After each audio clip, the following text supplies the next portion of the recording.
وبحين قرايو أرضيدي كالنتيو بريه أقونتيو وركع في ماتيو أوغالكي وربحنتيو يفتنكي دالكو هاتنا waxaa joognaa caawa goobta ATM ku qabanay charity dinner kaas oo ugu talagalnay dhalinyarada Soomaaliyeed ee wadankii joogtay in lagu aruuriyo lacag taas oo ay jaamacadahooda aan kula kaashanayna dhalinyarada Soomaaliyeed ee USSA هاتنا waxaa la joogaa soo qaybgalayaasha qaar kamid ah magacaagu saddex mar koowaad walaal magacaygu waa Ducaale Ciise Yuusuf Ducaale markii kuugu horeysay ma ka soo qayb gashay ATM kulamadeeda mise maya waxaan filayaa inay tahay habeenkii saddexaad ee ka soo qayb galo ATM barnaamijkan caawa ay dadka Soomaaliyeed isugu yeerayeen wacyigelintiisa sidoo kale lagu ururinayay lacag loogu deeqayo ardada Soomaaliyeed oo ATM ay soo diyaarisay caawa aad iyo aad baan runtii ugu faraxsanahay wanaaga ay wadaan ATM arrintan waxay tusaysaa inay dhalinyarada yihiin dhalinyaro horukac Soomaali u wada inay yihiin dhalinyaro noqon kara mustaqbalka madaxda Soomaaliya berito inay noqon karaan kuwa dadka Soomaaliyeed isu keeni kara waayo halkaan caawa waxaad ka arkaysaa Soomaali nooc kasta ba ahaadee gobol kasta ba ka yimaadeen waxaad ku arkaysaa caawa in halka wada joogaan oo ay runtii qof walba u soo bandhigay inay midnimadu wanaagsan tahay in aqoontu ay wanaagsan tahay in la wada shaqeeyo dhalinyarada idinku waxaa runtii waxaan oran karaa ATM caawa waxay ahayd fariinta kaliya ee caawa dadka Soomaaliyeed halka isugu keentay wali waxa mikrofoonka la sii maraya qaar kamid ah soo qaybgalayaasha markoobaad magacaygu waa Abshir Saciid Ahmed Abshir Saciid adigoo soo koobaya eray ama laba eray dareenkaagu sidoo yahay caawa message-kaagu muxuu yahay ummadda Soomaaliyeed u diray runtii aad baan ugu faraxsanahay maskaxdayda hadda kuma hayo eray ku haboon oo aan ku sheego laana waxa way eray kasta aan soo qaato waxaan isleeyahay wax ka haboon baa ka fiican aan ku sharaxo aad iyo aad baan ugu faraxsanahay waxa way noloshayda ma arkin waxaan oo kale ismana lahayn waa la qaban karaa laakiin waxa way the best example oo buu ahaa casho wanaagsan abaabul wanaagsan shaqo wanaagsan message wanaagsan runtii waxa weeye ilaahay khayrina ka siiyo si wada hawsha dadaal gaari doonta waa ma santahay kaasina wuxuu Abshir oo isagu dareenkiisa soo gudbinayay waliya isla markaa mikrofoonka waxa la sii maraya ka soo qaybgalayaasha magacaaga maxamed aadan adoo hal eray ama laba eray ku soo koobaya dareenkaaga iyo message-kaaga ummadda Soomaaliyeed u diray muxuu yahay wallahi waxaan aad iyo aad ugu faraxsanahay ardayda meesha isugu imaatay ardayda u badan dadka weyn meesha isugu imaadeen waa fikrad aad iyo aad u fiican waxaan sidoo kale u tahniyadeenayaa bahalka ardayda bahalka dhalinyarada ATM adiga ka tirsan tahay iyo Maxamed Saciid marka waxaan leeyahay waa shaqo aad iyo aad u fiican waxaana loo baahan yahay ardayda Soomaaliyeed meel bay joogaan inay insha Allah isku imaadaan aniga hadda waxaan ka tirsanahay group la dhahayo bahalka World Somali Students waxaan aad iyo aad ula shaqeynaa ATM waxaan la shaqeynaa UK Somali Students marka waxaa loo baahan yahay ardayda Soomaaliyeed meel bay joogaan insha Allah ama wadankana ahaada UK aan joogno ama wadamada kale ahaadaan in la isku imaado in bahalka fikradaha la qaybsado in wax la isla qabto marka wallahi waa horumar aad iyo aad wanaagsan weey insha Allah rajada Soomaaliya iyo bahalkii dhulkeena rajo aad iyo aad u warbeleedahay marka dhalinyarada sidoo kale bahalka ama markaan arko shaqada qabanaysan aad iyo aad baan u faraxsanahay waxaan leeyahay ATM well done aad baad u mahadsantihiin waa mahadsantahay kaasina wuxuu ka soo qaybgalayaasha fikradooda dhiibanayay wali mikrofoonka ma ka daalin iyo dadweynaha magaca Qaasim Maxamed Cali قاسم sida ka muuqata UCL University baa ka socota Somali Society-gaas ma kamid tahay isla markaana Somali Worldwide Students baad ku jirtaa annaguna aan kamidnahay waliba ardayda Soomaaliyeed dareenkaaga adigoo soo koobaya eray ama laba iyo message-ka ummadda Soomaaliyeed u diraysa insha Allah taala waxaan ahay UCL Somali Society President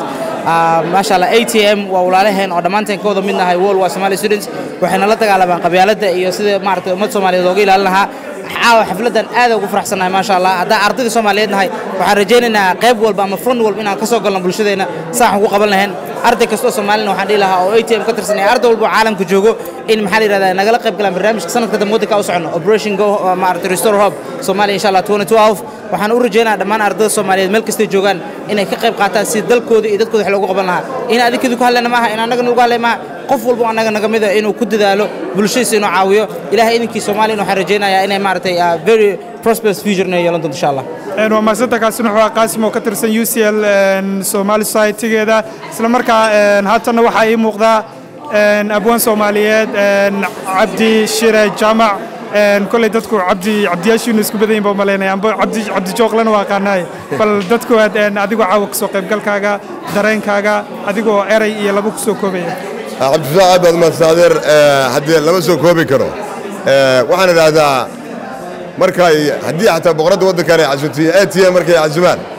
waxaan door bidaan ATM aado sababtoo waxa weeye macnaha aad leedihiin baan garanayaa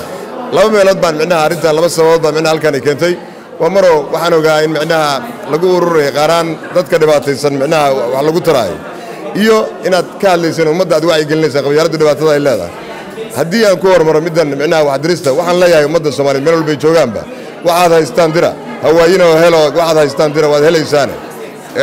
waxaad garan karaysaa adduunyada nin walba ninkii maanta wax haya berri ma hayo marka taa waan ku boorinayaa ummadoo dhan waana ku bogaadinaya idin kana ta qabyaaladda hadda qabyaaladdu waad ka hadasheen sugaan ahaanna waad ku cabirteen hadal ahaanna waad ku tiraahdeen waxaan leeyahay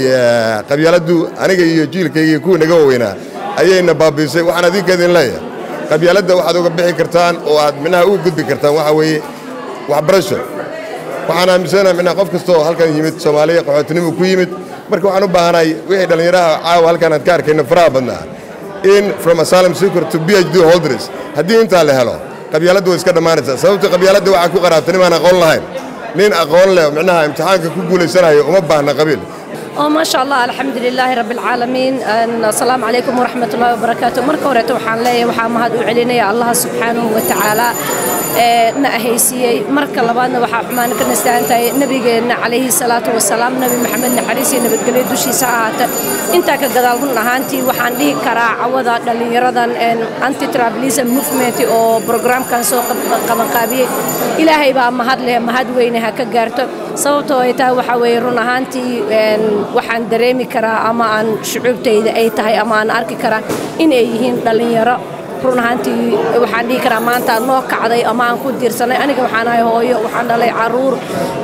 caruurtayda maxay tahay waddankan ay ku dhasheen waddankii waxba kama yaqaaniin aniga waddankaygii aan ku koray aan ku dhashay haddana aatay qof Soomaaliyeed oo Soomaali haddii Soomaali ah waddaniyada dalkaygaan jeclahay aan ku koray haddana waxaan u maleynayaa Soomaaliya waxaan ka soo tagay waqti dheer 1991kii ilaa intaasna Soomaaliya dib ugu noqon saas ay tahay stiil waxaan jeclahay dalkaygii iyo dadkaygii dhalinyarada Soomaaliyeed waxaan leeyahay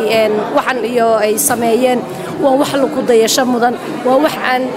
run ahaantii aan dhihi karno hooyo walba iyo aabbo walba inaan la garab istaagno wiilasheena gabdhaheena inaan barbar soconno inaan run ahaantii ku dhiirigelino dhalinyaradu haddaynan aabbo lahayn hooyo lahayn ma socon karaan waxa weeye inaan anagu dhiirigelino oo aan ku dhiirigelinay siday wax u qaban lahaayeen maadaama iyaga maskaxdoodii ay keentay halkan. Well, first of all, I thought this was a fantastic event and I was really inspired by it. I think the message came across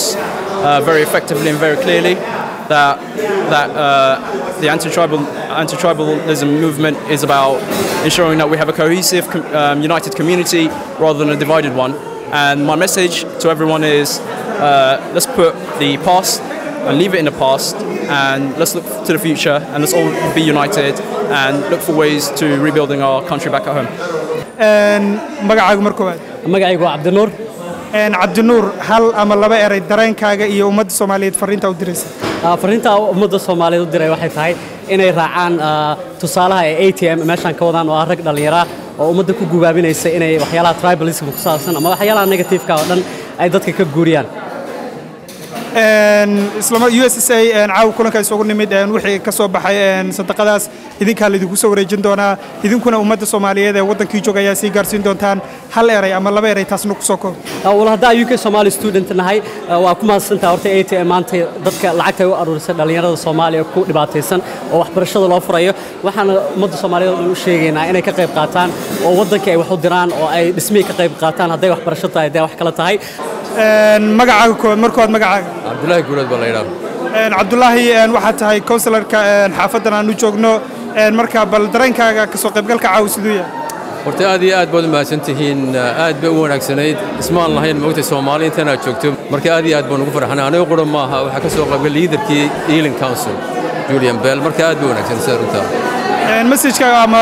fariintaad u farayso ummadda Soomaaliyeed maxay tahay waxaan leeyahay dhibaatada Soomaaliya waxa wada dibadda jooga da'deedii wixii ka weyn geesiska dhiga